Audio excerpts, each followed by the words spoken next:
L'armée arabe syrienne rétablit la sécurité dans le village Zraro et sa montagne stratégique dans la banlieue nord de l'attaqué. L'armée irakienne reprend le contrôle de nouvelles zones et élimine plus de 142 terroristes. L'équipe syrienne est classée la deuxième dans la finale du concours international d'informatique.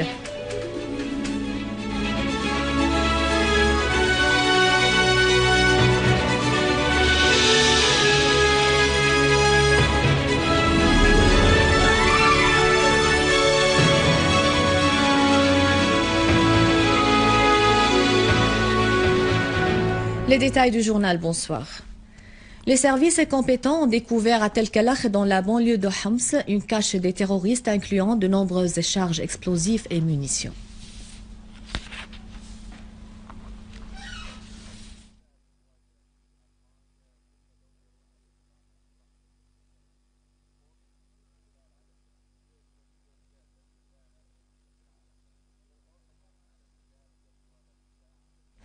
Des unités de l'armée et des forces armées à Alep ont éliminé de nombreux terroristes en visant leur rassemblement et leur cache à Hanano, Shekera, Mouarret al-Atriq, Kfar Hamra et autres régions. Des unités de l'armée ont également détruit des véhicules avec les terroristes qui étaient à bord à Hritan, Al-Layramoun, Der Jamal, Handara, Anadan et la zone industrielle.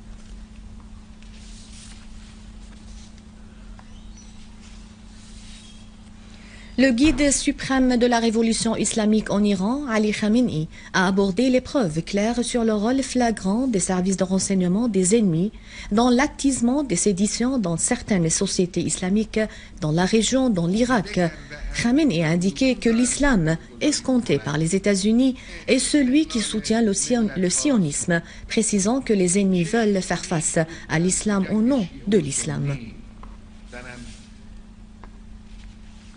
En Irak, l'armée irakienne a désamorcé des explosifs posés par les terroristes de l'organisation de l'État islamique en Irak et au Levant, à l'ouest de Moussoul. L'armée a également démantelé des cellules terroristes à Doura et à Ghazlania.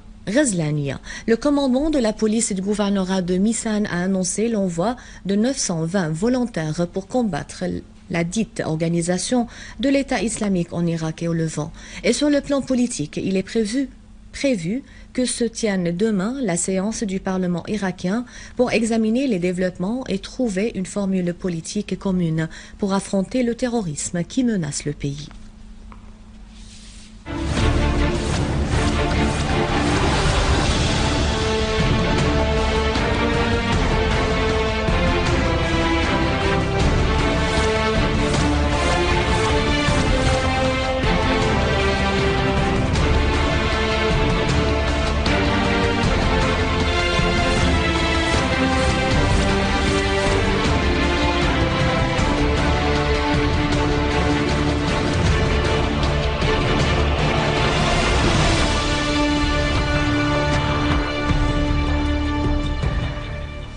Dans un article publié par le quotidien britannique The Independent sous le titre « Les combattants modérés », l'écrivain Robert Fisk affirme que les combattants de Syrie ne sont pas modérés et qu'ils sont les mêmes terroristes en Irak et lesquels les États-Unis continuent de soutenir depuis des années en Syrie.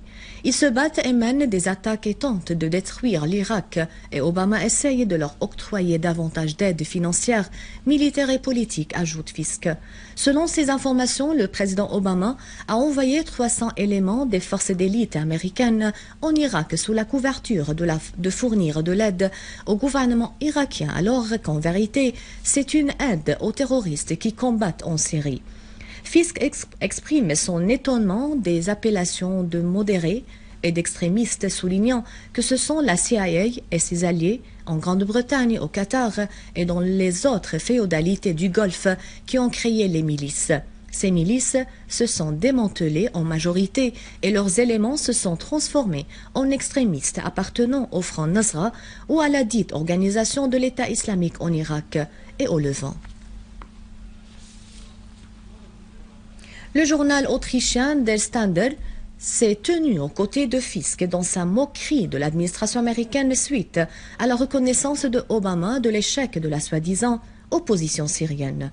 Le journal s'est aussi moqué des propos véhiculés sur la crainte de l'administration américaine et des gangs terroristes que les États-Unis combattent en Afghanistan et soutiennent en Syrie. Le danger du terrorisme prétendu par l'Europe et les États-Unis a été accentué aux Pays-Bas, où les autorités ont arrêté une fillette de 15 ans qui était en route vers la Syrie pour le djihad, selon le journal néerlandais Die Goeie en Emelander.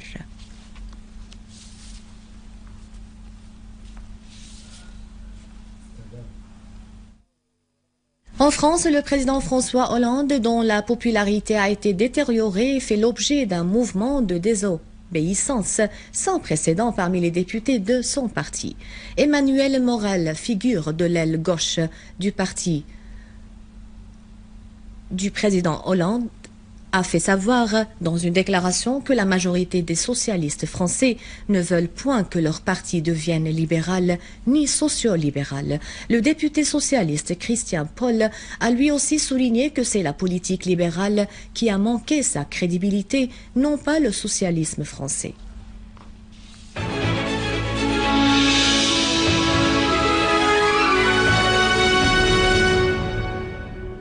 Progressant 12 places par rapport à l'année dernière, l'équipe syrienne participant à la 38e session de la compétition finale de la programmation des étudiants universitaires dans la ville de Yekaterinburg en Russie a occupé la 2e place au niveau arabe et la 88e place au niveau mondial, et la compétition s'est déroulée sous le thème la lutte des cerveaux. Les entraîneurs ont affirmé que cet exploit est important par rapport à l'accumulation des expériences des participants et la difficulté des problèmes par rapport aux années précédentes. 122 équipes estudiantines ont participé à la compétition finale de divers pays du monde, dans laquelle l'équipe de l'université russe de Saint-Pétersbourg a occupé la 1re place, et les médailles d'or, d'argent et de bronze ont été décernées aux équipes vainqueurs. Un rappel des titres. L'armée arabe syrienne rétablit la sécurité dans le village Zraro et sa montagne stratégique dans la banlieue nord de Latakia. L'armée irakienne reprend le contrôle de nouvelles zones et élimine plus de 142 terroristes. L'équipe syrienne est classée la 2e dans la finale du concours international d'informatique. C'est la fin du journal. Merci de l'avoir suivi. Je vous rappelle que vous pouvez consulter le site internet syriaonline.sy pour revoir ce journal et davantage d'informations. Merci bien, au revoir.